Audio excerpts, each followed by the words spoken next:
Le sang continue à couler en Syrie. L'armée a mené dimanche une offensive contre la ville côtière de Latakia, où des manifestations massives avaient eu lieu ces derniers jours. Pour la première fois, des navires de guerre participaient à l'attaque.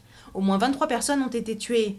Samedi, Barack Obama, le roi Abdallah d'Arabie Saoudite et le premier ministre britannique David Cameron ont exigé un arrêt immédiat des violences.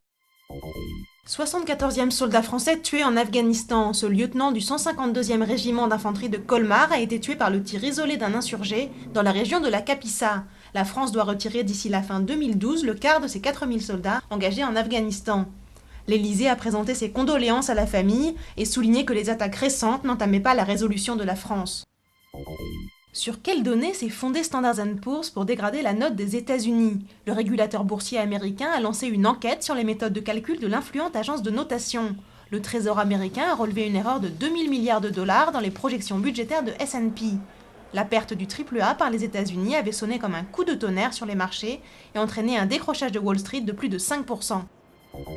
Une abbaye cistercienne du XIIe siècle transformée en hôtel-restaurant de luxe, une église devenue théâtre, une autre reconvertie en bibliothèque.